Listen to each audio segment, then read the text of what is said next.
kii Balde maa ngi koy wax léegi du woon moom kese ndax kii di Pape Amadou Ndiaye Diaw muy ko accusé wu kii Abdou Nguer moom toppee wuñ ko daal dañ ko bàyyi carrément mu dem Abdou Nguer moom moo am 3 mois ferme yi nga xamante ne 200 000 francs CFA la ñu ko teg ci ndoddam te 3 mois yi sax tëdd na ko ba pare trop nu ñu koy waxatee du ma wax ni montagne bi souris la accouché mais quand même justice oyof bi nga xamante ne ñu ngi ko ci bëgg a teg ci yenn yi. c'est-à-dire que la réalité c'est qu'il n'y a jamais eu de montagne. Il n'y a jamais eu de montagne et xam nga yàgg naa ko wax et benn point bi ma bëggoon développer Thioune wax na ci. Nous avons un réel problème avec notre parquet. Il nous faut réformer le rôle du parquet dans notre justice, dans notre système judiciaire. Suñ ko deful rek li Ousmane Sonko di dénoncer comme étant le système, mais le système profond, l'état profond daf ñuy continuer di ñu topp di ñu sonal. Le système mooy ñaari entité déposé pour marche wala pour def une manifestation nga autoriser ou alors nga permettre l'entité bi nga xamante ne moom moo nekk au pouvoir mu mën a def sa manifestation. Opposition bi nga leen di utal ay changer leen place ak seet leen fii ak beneen jour ak nangam alors que pour le même préfet et pour le même fait. Parce que 2 semaines auparavant 2 entités dañu déposé woon également pour def ay manifestations à Dakar. waaw mu tere leen ñoom ñaar ñëpp. précisément Guédiawaye. waaw kañ. donc bii donc c'est pas le même préfet mais ça reste un préfet. donc mais bii nii pourquoi su fekkante ne loolu mooy sagesse bi pourquoi interdiruñ les 2 manifestations. pourquoi permettre les 2 manifestations à les encadrant. donc loolu mooy l'état profond bi nga xamante ne dañ ko war a xeex. et peut-être mooy vassalisation bi nga xamante ne administration bi daf ko def jeng vers un régime qui a une couleur et qui a des intérêts partisans à défendre. li ci topp mooy le procureur Ousmane Sonko dafa interpeller son ministre de la justice ne ko vous n'êtes pas une autorité judiciaire vous êtes une autorité politique. À juste raison wax dëgg yàlla mais nag waroon na interpeller le procureur pour lui dire que lui non n'est pas une autorité politique il reste une autorité judiciaire et qu'à ce titre il doit être à équidistant des différentes chapelles. Bon, c'est le procureur de la République il défend l'essentiel la ca des mu bàyyee ko ñeneen ñi ñu défendre ko suñu ko sentiree mais ce à quoi nous assistons suñ jàppee nit ñu indi la fa lu mu mënti doon pour une plainte pour une dénonciation pour un ministre qui te transfère un document audio ou vidéo ñu ne la kii kat dafa def sàngam déglu ko nga oo ko déglu ko ñu ne la dafa ubbi compte boo xamante ne daf ci wax daf ci def ay insinuation de wéy diw sàngam xëy na dañ ko rey wala boog wóorul nañ ko defal autopsie wala genre affaire yooyu mais suñ ko defee nga ñëw entendre ko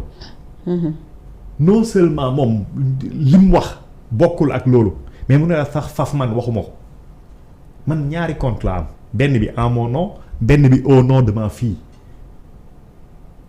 lan mooy xam nga dafa wax la nécessité d'avoir un juge des libertés parce que sinon procureur dafay am double opportunité boo xamante ne moom moo koy assumer seul mooy l'opportunité des poursuites ak l'opportunité du mandat de dépôt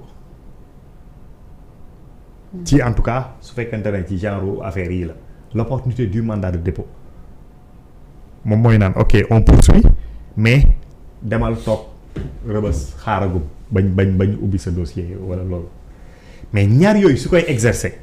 benn bi yow poursuite bi sax problème la indi luñ la lu leer mais nga ne ko non mais demal toog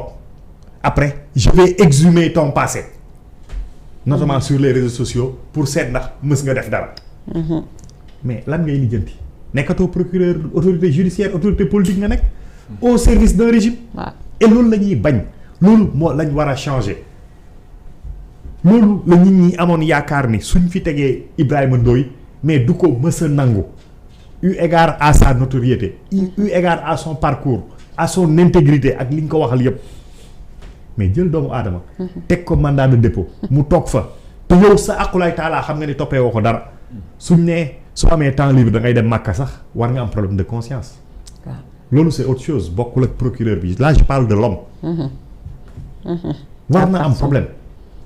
et dañ ko war a dépasser procureur mënu fi nekk pour assouvir les desiderata de personnalités politiciennes lu wax politique parce que le ministre est éminemment politique le président est éminemment politique le premier ministre nangam mais de personnalité politicienne partisane du yoon warul arbitrer ce jeu il doit se mettre à un autre niveau maintenant nag il est à saluer que am na fa xam bi mu fa tolloo jàppal nañ ko bés atte ko léegi nag liñ ko daanee xam nga bokkul dara ak liñ ko fa indee woon man nag xëy na je suis un peu étourdi mais dama xamul offense au chef de l'État bi fan la ko defee ak kañ la ko def la justice étant rendue au nom du peuple mais war nañ également xam lan moo xew diw sàngam lan la def pour que man ma moytu ko cuut moytu ko yow nga moytu ko keneen ak keneen moytu ko loolu tamit lu ci am solo la donc en tout cas lu mu mënti doon nous appelons à des réformes yoo xamante ne sax liggéey nañ ko ba pare parce que le président a appelé à des assises sur la justice bokk na ci liñ ci tënk mooy il nous faut avoir un juge des libertés mais au-delà ou par-delà mën nañ interroger nag nit yi nga xamante ne moom lañ am mooy que tu sois ministre que tu sois président que tu sois opposant que tu sois maire la responsabilité et surtout la redevabilité ce n'est pas j'ai envie de dire ce n'est pas forcément par rapport à celui qui t'a nommé mais bon loolu mën nañ ko dindi il y a une responsabilité vis-à-vis de celui qui t'a nommé qui peut te juger ainsi de suite mais la vraie redevabilité c'est à l'endroit du peuple sénégalais pour qui ils existent pour et par qui ils sont rémunérés war nañ ko bàyyee xel et climat bi souvent dafay délétère politiciens yi ñoom ñoo koy def ñoom seen stratégie mooy combat au bord du précipice dañuy dem kàmb bu xóot ñu def fa sébb bu am doole ñu fay xeex di tiital nit yi adrénaline yi di yéeg mais am na ñoo xamante ne waruñ ci bokk c'est l'administration toutes les administrations territoriales des ministères de la justice et j'en passe waruñ bokk ci loolu waaw donc loolu mooy sama sentiment et je me félicite que Abdou Nguer ait été libéré en tout cas malgré une condamnation boo xamante ne mi ngi noonu en tout cas ñu libéré ko Matar Camara ñu ngi koy ziar bu baax Naar Fall ñu ngi lay nuyu yow Naar il est là présent si il est là depuis tout à l'heure moom mi ñu ngi koy nuyu bu baax Naar Thié mi ngi lay nuyu man Thié maa ngi lay nuyu et Naar Thié waaw non nañ ko xam dafa am koo xamante ne kilifa la ci réew mi ñu ngi koy wax capitaine Touré mooy directeur la en tout cas moom mooy jiite l'agence des ASP xaw ma nag lu xew jote naa Khadim Faye am nañ ay problème Khadim Faye syndicaliste la xaw ma lu mënti doon ba mujj na ko dàq mais waruñu laal ñun dugguñ ci seen combat dugguñ ci seen xeex ñun fii lu ñuy wax mooy on parle sur des faits loolu rek la ci lañ nekk et même su fekkante ne suñ làmmiñ tarxiis na wala dara xew na mais loolu ñoom dans l'exercice de leur métier dañuy juum dañuy tarxiis te du lépp moo pénal donc capitaine Touré dafay topp pour plainte Biba non elle est convoquée demain Naar moom xaw ma nu muy def mais yow mu ñëw wala mu def une délégation fexe ta communauté def une délégation pour accompagner Biba waaw parce que vraiment dans une moom mii toog capitaine Touré oui laajte gisoo ko tey ni mu xawee sedd nii non sedd ma ne ay réew moomu jàpp ba léegi laajte mais ko xam ni ceeb ci du tiit du ragal mais nag du tooj non dëggantaan ceeb du tooj waaw vraiment yaakaar ma dañ bàyyi yooyu noonu incha allah ñu avancé dugg si leen maa ngi koy wax léegi di leen tooñ naan apte la ñuy jàpp wala coalition Diomaye la ñuy jàpp mais ci ndorteel bi léegi ñu ngi wax ni ki nga xamante ne mooy Yacine Fall moom moo tee intérim bi ngir remplacer ndëgës ndiku ki nga xamante ne moom mooy élimaanu jawriñ ji di Ousmane Sonko Yacine Fall moo ko remplacer mais j'ai vu pratiquement